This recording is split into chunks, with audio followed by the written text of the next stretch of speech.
শুরুতে নজর রাখবো আজকের দিনের সবচেয়ে বড় খবর, সবচেয়ে গুরুত্বপূর্ণ খবরে।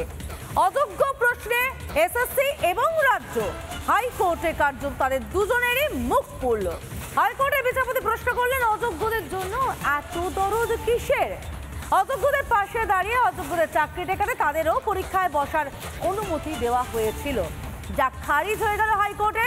হাইকোর্ট পরিষ্কার জানিয়ে দিল, অযোগ্যদের বাইরে রেখে বাতিল রেখেই করতে হবে নিয়োগ প্রক্রিয়া, মানতেই হবে সুপ্রিম নির্দেশ।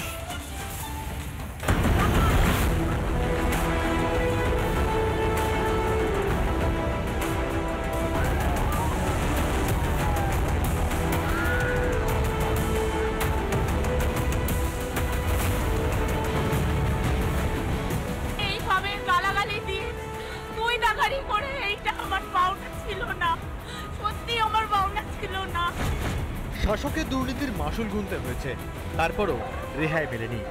মমতার পুলিশের লাঠি পিঠে পড়েছে, খেতে হয়েছে ভারী বুটের লাঠি।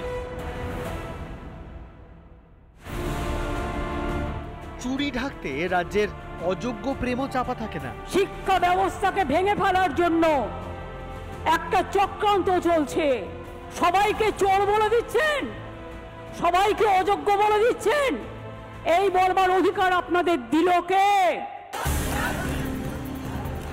আদালতও এদিন শুনানি শুরু থেকে নির্দিষ্টভাবে চিহ্নিত অযোগ্যদের পাশেই দাঁড়ায় রাজ্য ও এসএসসি, কিন্তু সব চেষ্টা ব্যর্থ হলো।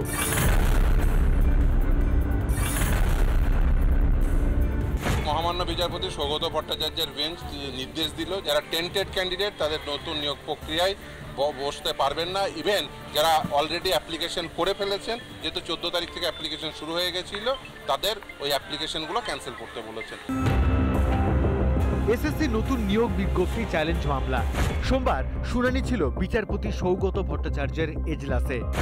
কমিশনের পক্ষে আইনজীবী কল্যাণ বন্দ্যোপাধ্যায়ের বক্তব্য ছিল, সুপ্রিম কোর্ট কোথাও বলেনি যে নির্দিষ্টভাবে চিহ্নিত অযোগ্যরা নতুন নিয়োগ প্রক্রিয়ায় অংশ নিতে পারবে না, কিন্তু বিচারপতি সাফ জানিয়ে দেন কমিশনের কাছ থেকে এই ব্যাখ্যা প্রত্যাশিত নয়।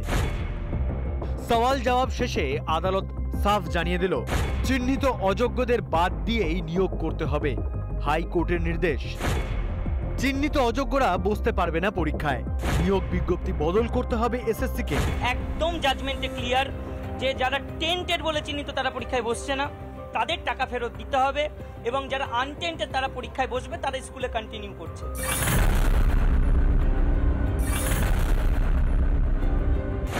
সমস্যা হচ্ছে তৃণমূল কংগ্রেস পরিচালিত এই সরকার, মমতা বন্দ্যোপাধ্যায় সরকারের চোখে ছানি পড়ে গেছে, এবং তার ফলে তারা কি হয়েছে, তারা এই অযোগ্যদের নাম কোনো মতেই মুখে আনছে না, কারণ এরা পয়সা দিয়েছে। হাইকোর্টের নির্দেশেই যেন পরিষ্কার হয়ে গেল রাজ্যের মুখ্যমন্ত্রীর অযোগ্য প্রেম। চুরি ঢাকতে মরিয়া প্রশ্রয়, কিন্তু শাক দিয়ে কি মাছ ঢাকা যায়? রিপাবলিক বাংলা। নানা ধরনের কন্টেন্ট দেখার জন্য লাইক করুন, শেয়ার করুন আমাদের ফেসবুক পেজ, সাবস্ক্রাইব করুন আমাদের ইউটিউব চ্যানেল। পাশাপাশি অন্যান্য ব্রেকিং নিউজের জন্য অবশ্যই চোখ রাখুন রিপাবলিক বাংলায়।